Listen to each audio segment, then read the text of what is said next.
กันสิเป็นอะไรหมื้อนี้นะที่กระเปียกเอาจับดีที่กระเปียกกันอยู่ดี อันนี้ผู้ใหญ่ได้ป่ะนี่เนาะ เป็นแล้วกูซื้อถ้วยคุ้มค่าคันชาบมาเลย ยายซอยกันเลยเด้อเก็บผักมาทุกคนเลย มาน้องครูก็ได้มา ก็แล้วก็เมื่อแล้วเที่ยงพักผ่อน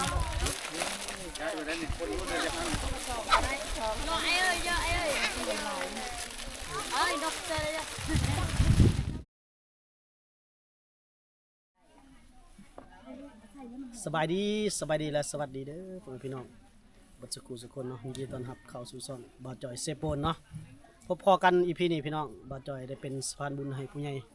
ใจบุญเส้นเก่าเส้นเคยเนาะถือว่าช่วงนี้บ่าวจอยจะได้เป็นสะพานบุญหรือว่าทำบุญช่วงส่งท้ายปีเก่าต้อนรับปีใหม่เนาะพี่น้องเนาะอยู่ในเดือนธันวาเนาะเส้นเก่าเส้นเคยพี่น้องบ่าวจอยได้งบผู้ใหญ่ใจบุญจากพี่นกเนาะที่อยู่ทางประเทศอังกฤษพร้อมด้วยผู้ใหญ่ใจบุญหลายๆท่านที่สมทบระดมทุนมาแล้วก็ร่วมกันกับพี่นกเนาะส่งมาให้บ่าวจอยที่ประเทศลาวเฮานี้พี่นกเพิ่นอยู่ทางอังกฤษแล้วก็ผู้ใหญ่ใจบุญเพิ่นก็อยู่ทางอังกฤษเนาะมอบงบให้บ่าวจอยงวดนี้มัน 12,000 เนาะพี่น้องเนาะ 12,000 บาทพี่น้องก็ให้บ่าวจอยมาเลี้ยงอาหารเที่ยงนั่นคือกล้วยจั๊บในโรงเรียนบ้านระแบงน้ำเมืองนองนะพี่น้องเนาะแขวงสนร้านน้อยนักเรียนถือถ้วยถือนั่นมาถ้วยบ่วงมันถือมาอีกตั้งเลิกเอาตั้งมาโรงเรียนเป็นโรงเรียนประถมพี่น้องเหรอโรงเรียนประถมหมดเลยต่างๆแต่ว่าทุกคนได้ถือถ้วยถือบ่วงมาไว้กินข้าวเปียกเนาะกินข้าวจั๊บคนนี้ก็นั่งรอถาแป๊บเดียวหามรอถาแป๊บเดียวนะแม่บ่นี่ภาพบรรยากาศพี่น้อง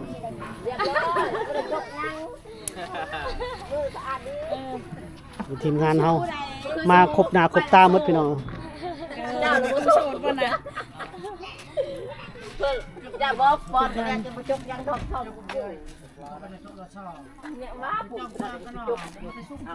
ทีมงานเพิ่นมาซอยเจ๊เฮียเพิ่นมาซอยเลย2 งานเลยได้ออกทริปกันเนาะเมืองเซโปนแน่แล้วทริปนี้ก็ยังสิไปอีกเดี๋ยวบางเทื่อสิมีแผนเลี้ยงโรงเรียนบ้านตัวเองอีก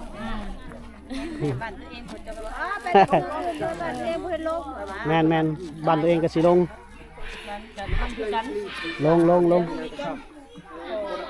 เอ้าเข้ามาซอยแหละมายิบนั่นยิบนี่เล็กๆน้อยๆแหละผู้สาวได้เนาะสาวคู่บ่นี่โอ้สาวคู่อนุบาลเนาะ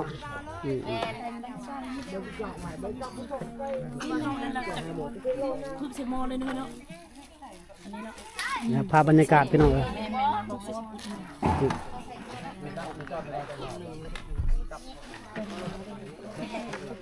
อันนี้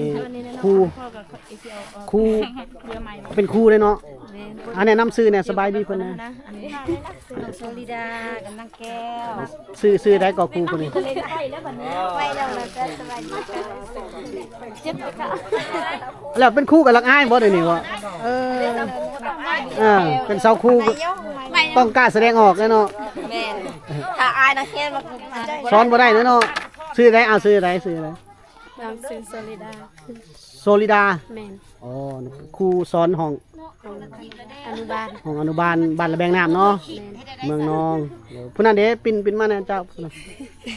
อันนี้ซื้อได้ครูผู้นี้ซื้อนางแก้วครูแก้วเนาะแม่นสอนอนุบาลอ๋อโดยขอบใจสอนบ้านระแบงน้ำเผามังกรเลยเนาะคุณเจ้าเผามังกรบ่เผาตัวโอยเนาะโอ้นี่สาวเผาตัวโอยพี่น้องเลยอะไรก็ว่าได้ก็เมื่อกี้นี่นี่ครูสอนในชนบทพี่น้องครูเผาเต้าโอยเนาะสอนอนุบาลบ่สอนอนุบาล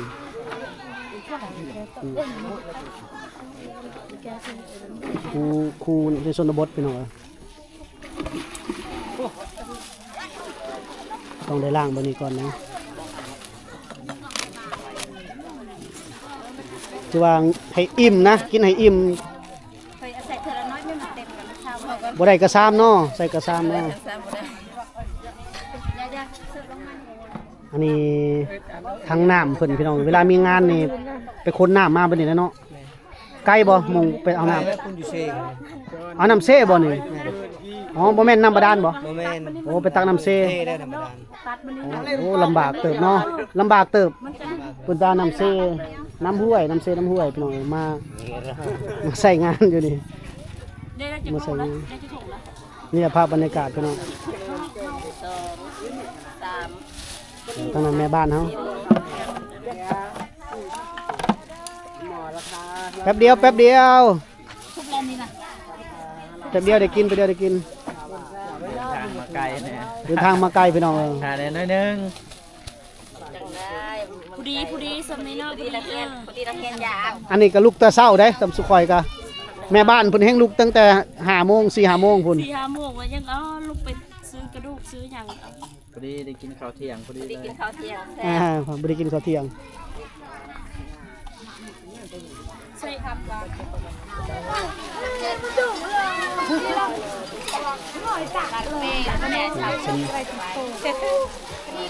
พอดีบ่นุ่งมือแล้วนุ่งผู้ดีงาม สีขาวสำเนาะเป็นต้องนุ่งขนาดนึง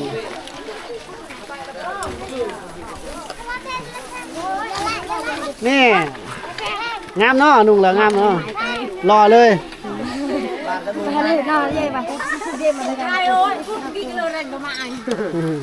นุ่งรถนุ่งรถได้แล้วนุ่งเลยพอได้ยังนุ่งนุ่งรถเตรียมกินข้าวเปียกแล้วพี่น้อง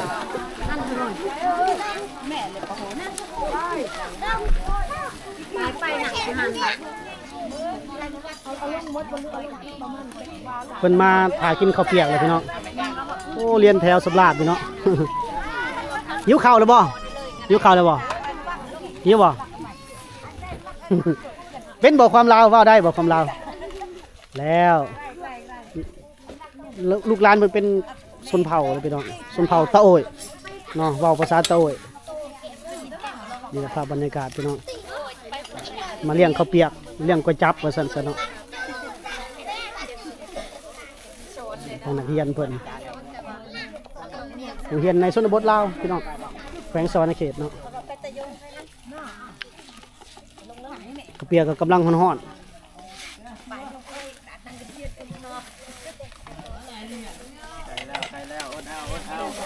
พูดตลอดเนาะ ใกล้จะได้กินแล้ว ปลอบใจตลอดว่ะ เอาบริย่อลงบ่ปะนี่ ย่ บริ อย่ อ อยบัดนี้นะ อ๋อ ตลอดเลย โอ้ มีชุบบ่ น่ะ นี่ทางครูกำลังต้มสดๆเนาะฮ้อนๆเลย น้องน้อยท่าสุกเทิด เขาอยาก อดเอาใกล้แล้ว ใกล้แล้ว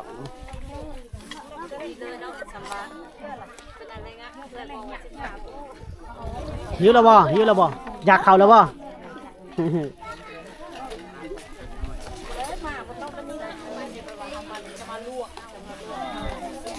ครับบรรยากาศพี่น้องให้พี่น้องได้เบิ่งน้ำกันครับบรรยากาศเลี้ยงข้าวเปียกในชนบทหรือว่าเลี้ยงก๋วยจั๊บเนาะในชนบทลาวเฮาทางเรียนต้องขอบคุณทั้งพี่นกเนาะพี่นกพร้อมด้วยผู้ใหญ่ใจบุญทางประเทศอังกฤษเนาะเป็นฝากเงินมาให้บ่จอยมาเลี้ยงก๋วยจั๊บเนาะเลี้ยงข้าวเปียกในโรงเรียนชนบทเขตเมืองนองแขวงสวรรณเขต การนอนนี่ใส่บ่เนาะให้เขาใส่เองแล้วเนาะ บท หอมเด้ ร้านน้อยเพิ่นบ่กินดอกหมกเพชรยันแสบท้องนี่เรา อยาก คือ เข้าเด้ โอ้จองก็มีอันเดียวเนาะ นั่นแล้วว่ะ กันดีเด้อฮ้อนเด้อ คือดีๆหลายเด้อยังพุ่นเลยเอาเออ โอ้ยเจ็บเดียวเฮ้ย กูจะเมื่อยพุ่นเลย เปลี่ยนกัน ยากเนาะจับดีๆ2 มือ สองมือเอาเยอะ โอ้ คุณน้อยเอาถ้วยใหญ่เลยถ้วยใหญ่แล้วจะกินแก้มซอยเนาะ นี่ภาพบรรยากาศพี่น้อง ไม่ก็ต้องเตรียม ทางนี้ก็รอถ่ายเตรียมถ้วยถ่ายอยู่เข้าเป็นคิวโอ้เนาะบ่ได้บอกเอาจองมานำ เกยได้ออกมา คือดีล่ะเด้อ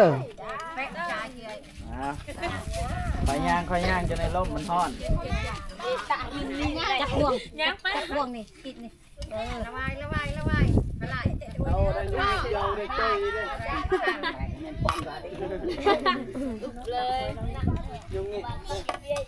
คอยกินเด้อจะสด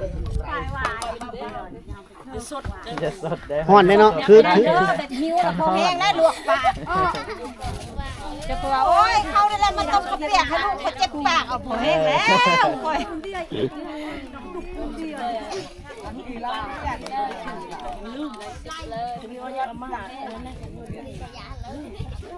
เจ้าหน่อยเปลี่ยนเราเด้อเจ้าหน่อยเปลี่ยนเรา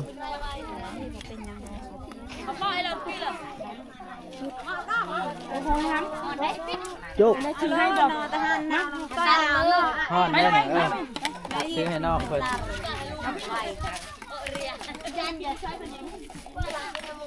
เขานั่งกินเท่านั้นแหละตะหมอบตะแมบให้เขาตะหมอบตะแมบเท่านั้นแล้ว บ่มีแต่เนาะศาลาโรงทานเนาะ แม่น มีแต่นั่งกินแบบนี้แหละนั่งกินตามพื้นตามนั่นแหละพี่น้อง จะมีสองมือเด้อฮอนเนาะ ตอนนี้ก็บ่แม่นเที่ยงแล้วบ่ เที่ยงแล้ว เที่ยงแล้วพอดีเนี่ยพี่น้องภาพบรรยากาศ เที่ยง พอดีเลยเขาเตรียม หม้อบากใหญ่ลูกชิ้นลอย กับบ่มือเฮือนเลย ยืดอยู่เนาะพุ่นทีมงานเฮาก็ย่อถ้วยซอยเพิ่นน่ะ จับเอาดีๆลง ก็ค่อยย่างค่อยย่าง ข้าวดึงไปบ่ได้เที่ยเด้อ ครั้งนี้เราห่วงเพิ่นฮอดเนาะอย่ามันอย่าพาล่ม จะจื้อเด้อ เอาใหม่เนาะกูสิเอิ้นดอกว่ามาเอาน่ะ ผู้เฒ่าผู้แก่เขามากินนํกันแล้วลูกหลานกินกันเพราะว่าเฮาเอาหลายอยู่แล้ว เหมาะนี่ดีให้เต็กในยานดิ อยากมันมาหน้าใหม่ก็กลัว นี่ก็ยังฮอนนี่เนาะ หารน้อยซะนี่แล้ว กายเจ็บไม่แน่เบื่อจ้าเอ้ยไม่เขาโบย่างมาเอาเลยกระย่างไข่ย่างไปหมดแล้วนี่ใด มาต่อคิวเอามาต่อคิวเอานี่เพิ่นมานั่งกินแบบนี้เลยนะพี่น้องเอ้ย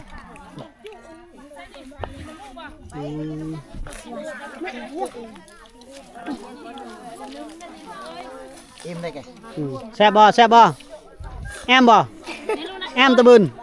แอมบ่ มันฮอนเด้อรู้เด้อเป้ากันเด้อ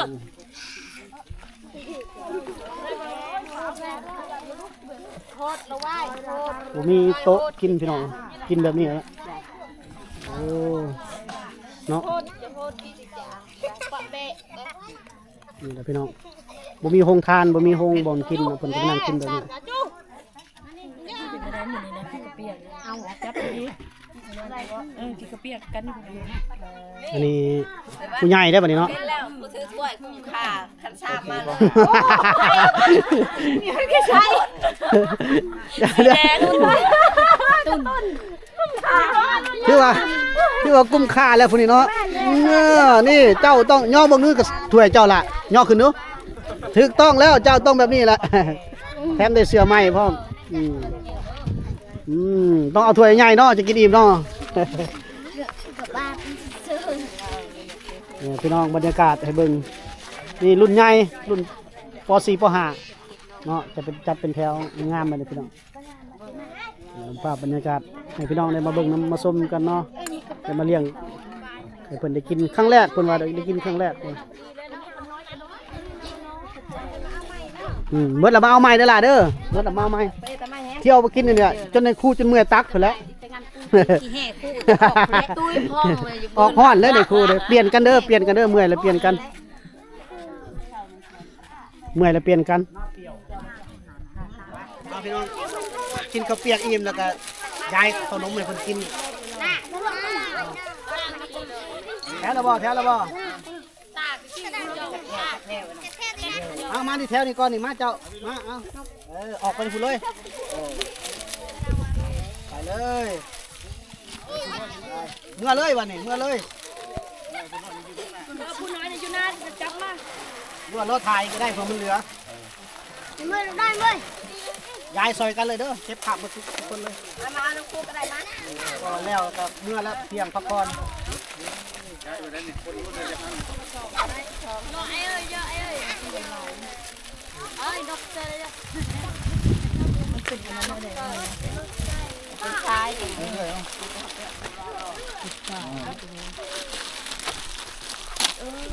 ไปไปได้เลยโอ้ไปไปลูกไป อย่าเฮ็ดคือมือ แฟ นั่น เจอร์แฟเจอร์ อย่าโหอย่ามา ติชทำกินเลยติชได้แล้วออกเด้อมันเป็นบรรลุกันมาก็เรียกกันไ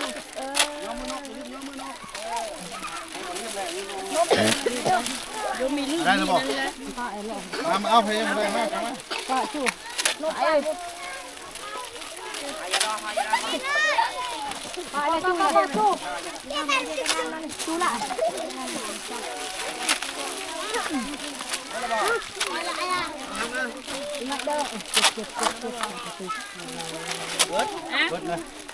ให้ ให้กันเองบัดนี้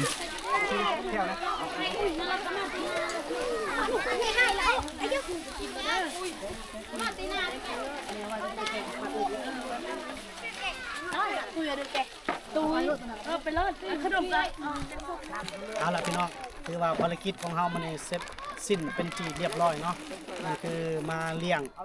ก๋วยจั๊บหรือว่าเลี้ยงข้าวเปียกบ้านเฮาเอิ้นเนาะแจกเสื้อกันหนาวให้ครบเรียบร้อยแล้วกินข้าวเปียกแล้วย้ายขนมเติมอีกพี่น้องเนาะคือว่า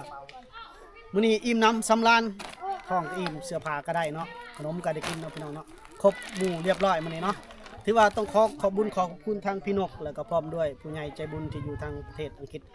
หลายๆเด้อก็ขออนุโมทนาบุญให้เพิ่นมีแต่ความสุขความเจริญร่ำรวยเงินทองทุกประการเนาะพบกันใหม่ใน EP หน้าพี่น้องเฮาสิไปแจกหรือไปช่วยเหลือทางใดก็ฝากกดไลค์กดแชร์กดติดตามเด้อเนาะสำหรับคลิปนี้ก็จะจบไว้สำนี้ก่อนเนาะสบายดี